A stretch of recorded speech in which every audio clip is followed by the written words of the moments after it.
હું 30 વર્ષ ત્યાં ખેતી કરું છું અને છોકરાને સાચવી કે બળદને સાચવવા હોય એટલું સાચવવા કરવી પડે. અને 25% જ ગામડામાં રહ્યા છે, સિટીમાં ક્યાંય બળદ રહ્યા નથી.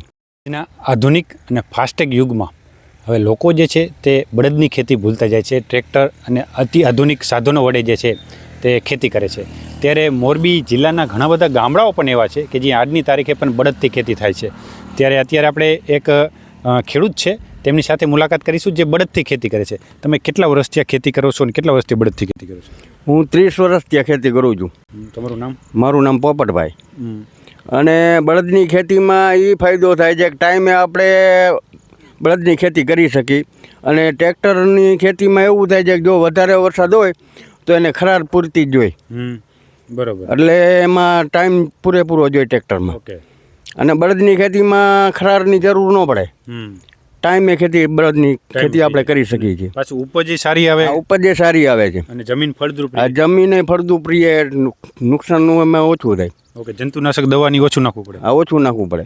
ઓકે. દવાઓ ઓછી જોઈએ, ખાતર, બિયારણ, બધી રીતે ફાયદો થાય એમાં. પછી આ બળદને હાચવણી જે પેલા જેવી છે અત્યારે કે કેટલું આમ હાચવવા માટે? ના, હાચવવા પૂરે આપણે બળદને છોકરાને સાચવી કે બળદને સાચવવા હોય એટલું સાચવવા કરવી પડે. કારણ કે મોટા ભાગના બળદ તો શહેરમાં જે છે તે રખડતા હોય છે. હવે માનો ને 25% જ ગામડામાં રહ્યા છે, સિટીમાં ક્યાંય બળદ રહ્યા નથી.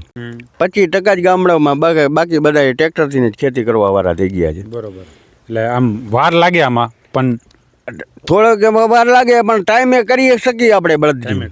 આપણી ટાઈમે ખેતી કરવી હોય ને કે હા કે હવે વરસાદ થઈ ગયો ને વાવણી થઈ ગઈ છે એટલે આ ટ્રેક્ટરને ખરારની જરૂર પડે, બળદને ખરારની જરૂર ન પડે. ખરારની જરૂર આ ટાઈમે ખેતી આપણે બળદની કરી શકીએ. જમીન એમનામ રહે વર્ષો સુધી. હા, વર્ષો સુધી જમીન બગડે નહીં આપણી. ઓકે. એટલે આ ખાસિયત છે બળદની ખેતી કરવાથી કે જમીન ફળદ્રુપ રહે છે, ઉપજ પણ સારી આવે છે, જંતુનાશક દવાનો ઓછો ઉપયોગ કરવો પડે છે. ત્યારે આજની તારીખે પણ કાકાના કહેવા પ્રમાણે 25% જે બળદો જે છે તેનાથી ખેતી થાય છે. નવી અપડેટ સાથે ફરીથી મળીશું. ત્યાંથી જોડાઈ જો. મોરબી અપડેટ સાથે ખૂબ ખૂબ આભાર.